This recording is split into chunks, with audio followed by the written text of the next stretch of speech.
আজকে কিন্তু আমি সকাল থেকে প্রচন্ড এক্সাইটেড, তাই জন্য সাত সকালে শ্যাম্পু করে স্নান করে চলে এসেছি আর খেয়ে নিচ্ছি এনশিওর। কিন্তু আমার এক্সাইটমেন্টে জল ঢেলে দেখছি সকাল 6:30 থেকে প্রচন্ড বৃষ্টি। দুপুর 3টে অবধি দেখে বৃষ্টি থামবে না আশা করে লাঞ্চ করে ঘুমিয়ে পড়েছিলাম। বিকেলবেলা উঠে যেই দেখছি যে আকাশটা একটু পরিষ্কার হয়েছে, অমনি রেডি হয়ে চলে এসেছি শিয়ালদা। শিয়ালদা এসে ওখান থেকে ট্রেন ধরে সোজা চলে এসেছি সোনারপুর। ও হ্যাঁ, আজকে কোথায় আসছি সেটাই তো বলা হয়নি। আজকে আছে আমার একটা পৈতের ইনভিটেশন। দমদম থেকে সোনারপুর যেহেতু বেশ কিছুটা ডিস্টেন্স, তাই জন্য আমি আর বাড়ি থেকে সেজে আসার রিস্ক নিইনি। এখানে এসে দেখলাম যে ওরা সবাই এখনো লজে যায়নি, তাই আমি বাড়িতে এসে ফটাফট রেডি হয়ে নিলাম। আর আমি আজকে আয়নাটাও আনতে ভুলে গেছি, তাই আমাকে ফোন দেখেই রেডি হতে হচ্ছে। আজকে হলো দাদার ছেলের পৈতে। আমার অনেক সকাল থেকে যাওয়ার ইচ্ছে ছিল, কারণ রিচুয়ালসগুলো দেখতে আমার খুবই ভালো লাগে, কিন্তু এই বৃষ্টির কারণে আমি কিছুতেই আসতে পারিনি। কালকে রাত্রে আমি সকাল আর বিকেলে পরার জন্য দুটো ড্রেস বের করে রেখেছিলাম, কিন্তু এত বৃষ্টি সকাল থেকে, যেটা দেখে আমার মনটা একদম খারাপ হয়ে গেছিল। আমি কখনো কখনো এদিক ওদিক না ভেবে হুটপাট ডিসিশন নিয়ে ফেলি, কখনো সেটা ভালো হয়, কখনো সেটা খারাপ হয়। কিন্তু হ্যাঁ, আজকের ডিসিশনটা কিন্তু আমি ভালো নিয়েছি। বৃষ্টির ভয়ে যদি আমি না বেরোতাম তাহলে আর আমার আশাই হতো না, কারণ বিকেলের পরে আর একদম বৃষ্টি হয়নি, ওয়েদারও ঠান্ডা ছিল আর আকাশও খুব ভালো ছিল। এই সালোয়ারটা আমার অনেক দিনের পুরনো, আর এই সালোয়ারটা পরতে আমি স্টিল নাও এখনো অবধি খুব ভালোবাসি। সকালে আমি শাড়ি পরবো ভেবেছিলাম, তাই জন্য শাড়ি বেরও করে রেখেছিলাম, কিন্তু সকালে আর আসা হয়নি, তাই কিছু করার নেই। আর হ্যাঁ, আসার সময় আমি ভাগ্যিস সেজেগুজে আসিনি, তাহলে আর আমাকে দেখতে হতো না, কারণ এই দিকের ট্রেনগুলোতে প্রচন্ড ভিড় হয়। আজকে মনে হয় আমি সব থেকে বেশি তাড়াতাড়ি রেডি হয়েছি, জাস্ট 15 মিনিটে। রেডি হয়ে আমরা চলে আসলাম লজে। আর এই হলো আয়ুষ, আজকে আয়ুষেরই পৈতে ছিল। প্রচন্ড গরম পড়েছিল, কিন্তু হ্যাঁ, বৃষ্টিটা হওয়ার জন্য কিন্তু ওয়েদার খুব সুন্দর হয়ে গেছে।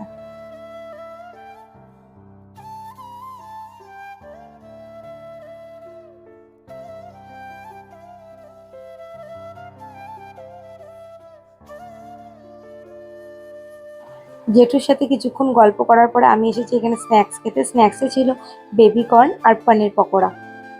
যেহেতু অনেকদিন বাদে দেখা হয়েছে, এখানে তো সবাই গোল টেবিল করে আলাপ আলোচনা শুরু করেছে। কথাটা গল্প করার সময় খালি আমাদের পিছন পিছন আসছে আর নিজে নিজের জন্য আইসক্রিম নিয়ে এসছে, আমাদের কারোর জন্য কিন্তু আনেনি। তুই কি এটার ভাগ আমাদের দিবি? এখন অনেকটাই রাত হয়ে গেছে, প্রায় 11টার মতন বাজে, কিন্তু আমাদের গল্প একদমই শেষ হচ্ছে না, আমরা এখনো গোল টেবিল বৈঠক করেই যাচ্ছি। তারপরে চলে আসলাম ডিনার করতে। এখানে ছিল নানপুরি আর চানা মশলা। নানপুরিতে আমি খাই না, তাই আমি আর নিইনি, অন্যের পাত থেকে আমি ভিডিও করেছি। তারপরে ছিল ফিশ ফ্রাই, স্যালাড, পোলাও আর কাতলা কালিয়া। হ্যাঁ, এটা মিষ্টি পোলাও না, এটা হলো ঝাল পোলাও। আজকাল দেখছি ঝাল পোলাওটা কিন্তু খুবই ট্রেন্ডিং এ চলছে। আমি আগে ভাবতাম পোলাও মানে আমি মিষ্টি, আর মিষ্টি খাওয়ার আমি একদম পছন্দ করি না। ডিনার করতে বসেও কিন্তু আমাদের মুখ বন্ধ হয়নি, আমরা এখনো গল্প চালিয়ে যাচ্ছি। তারপরে ছিল চিংড়ি মাছের মালাইকারি। আমার মনে হলো পোলাও দিয়ে এই চিংড়ি মাছের মালাইকারিটা খুব একটা ভালো লাগবে না, তাই জন্য আমি এখানে প্লেন রাইস নিয়েছি। আর এদিকে তো মিষ্টি দেখে আমার কান্না পেয়ে যাওয়ার জোগাড়। এই ভাইটা আমাকে জোর করে এক গাদা এতগুলো মিষ্টি দিয়ে দিয়েছে। মিষ্টি আমি একদম খেতে পারি না, আমার প্রচন্ড গা গোলায়। যে কোনো ঝাল খাওয়ার কষ্টে সৃষ্টে ওয়েট করে আমি যাও বা খেতে পারি, কিন্তু মিষ্টি একটুও পছন্দ করি না। অনেক কষ্টে আমি মিষ্টিগুলো একে একটা ওকে একটা দিয়ে তারপরে শেষ করেছি। এই পুচকের অবস্থা দেখো, ও কিন্তু কিছুই খায়নি, কিন্তু কোনায় দাঁড়িয়ে দাঁড়িয়ে বলছে আমার সবার আগে খাওয়া হয়ে গেছে। আর এ পেছন দিয়ে যাওয়া আসা করছে আর সমানে বলে যাচ্ছে মিষ্টি দেবো মিষ্টি দেবো। আমি এই মিষ্টিগুলোই খেতে পাচ্ছি না, ও আবার মিষ্টি দেবো করছে।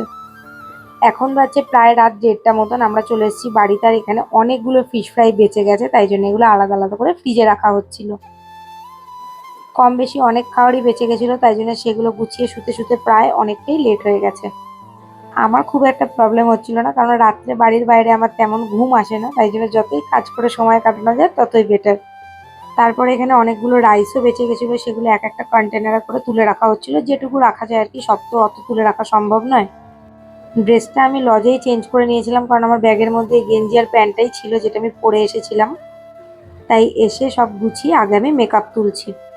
মেকআপ করে আমি চুল আঁচড়ে শুয়ে পড়েছিলাম। এখন বাজছে 2:30 মতো, কিন্তু আমি সারা রাত্রি জেগেছিলাম, একটুও ঘুম আসেনি। এখন বাজে সকাল 6টা আর আমি রেডি হয়ে চলে এসেছি বাড়ির উদ্দেশ্যে।